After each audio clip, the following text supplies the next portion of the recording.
Belum lama setelah proklamasi Indonesia dikumandangkan pada 17 Agustus 1945, rakyat Indonesia kembali mendapatkan tantangan. Oktober 1945, Indonesia kedatangan pihak sekutu yang diboncengi Netherlands in Civil Administration yang membuat geram rakyat Indonesia. Tentara keamanan rakyat dan laskar dari berbagai daerah bersiaga untuk berjuang sampai titik darah penghabisan. Mereka tak ingin jika Indonesia jatuh ke tangan penjajah. Seluruh bagian Indonesia bersatu dan nyatakan siap menghadapi kembali kedatangan Belanda. Tak terkecuali warga Surabaya.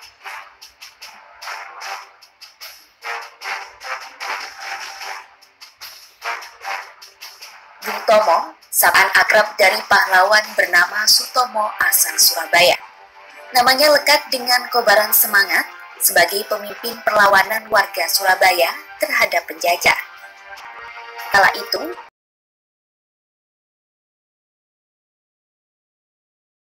di pusat perlawanan bersenjata, semua penjara dibuka, tawanan pun dibebaskan. Mereka yang ditahan atas tuduhan politik dan dipidana bergabung menjadi satu dalam barisan massa di dalam kota Surabaya. Bung Tomo tampil sebagai pimpinan yang mengobarkan semangat perlawanan, terutama bagi pemuda Republik Indonesia yang didirikan pada September 1945.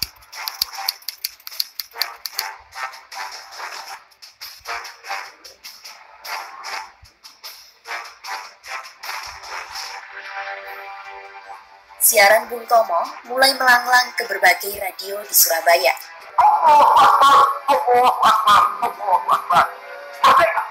Dalam sejumlah siarannya, dibuka dengan Allahu Akbar, Allahu Akbar.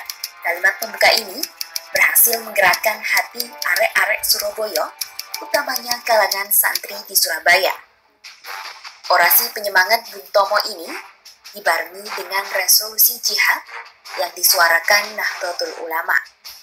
Resolusi jihad ini merupakan deklarasi yang disampaikan Kiai Haji Hashim Asy'ari sebagai pimpinan NU pada 22 Oktober 1945 untuk menyerukan perlawanan terhadap upaya penjajah.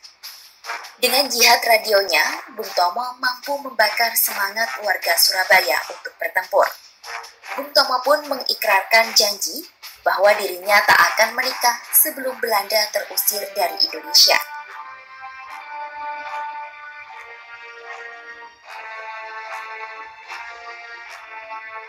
Bung Tomo berperan sebagai pemimpin barisan pemberontak rakyat Indonesia di Surabaya. Serangan pertama saat itu terjadi pada 28 Oktober 1945, di mana para pejuang Indonesia menghancurkan pos pertahanan sekutu. Di tanggal yang sama, dengan penuh semangat, para pemuda Surabaya berusaha mengusir sekutu dan mempertahankan kedaulatan. 31 Oktober 1945, pemimpin pasukan Inggris Brigadir Malabi tewas di tangan rakyat Surabaya. Hal ini menyulut kemarahan sekutu. Mereka pun memberi ultimatum agar rakyat Surabaya segera menyerah. Jika menolak, maka mereka akan dihancurkan.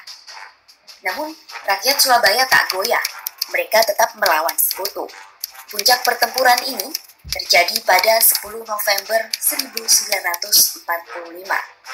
Pasukan sekutu menyerang Surabaya dan pejuang Indonesia berusaha menghalau sekuat tenaga.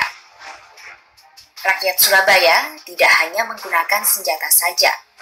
Mereka pun menggunakan bambu runcing bergerak menyerang tank-tank Sherman milik sekutu. Bung Tomo berada di garda terdepan memberikan semangat dengan pekik maju terus pantang mundur. Ketika pertempuran berlangsung, keberadaan Bung Tomo berpindah-pindah sehingga tak diketahui keberadaannya oleh pihak sekutu. Semangat yang diberikan itu membuat pejuang semakin berani dan mantap dalam berjuang. Bung Tomo, perjuangannya menjaga kemerdekaan di tanah Surabaya akhirnya mendapat pengakuan dari pemerintah Republik Indonesia. Bung Tomo diberikan gelar pahlawan nasional dari pemerintah tepat di peringatan Hari Pahlawan pada 10 November 2008. Pemberian gelar pahlawan nasional kepada Bung Tomo menjadi kabar baik bagi masyarakat Surabaya dan Jawa Timur menjelang peringatan Hari Pahlawan kala itu. Pemberian gelar pahlawan Bung Tomo sekaligus mengakhiri polemik berkepanjangan yang sempat muncul. Sebelumnya, pengajuan Bung Tomo mendapat gelar pahlawan nasional sempat tidak mendapat persetujuan.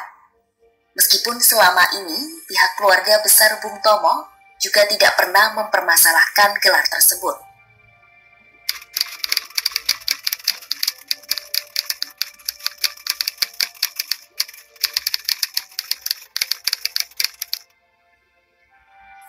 Menyebut nama Bung Tomo akan selalu mengingatkan perjuangan dan semangatnya yang berkobar bersama para masyarakat Surabaya untuk memperjuangkan Indonesia dari tangan penjajah.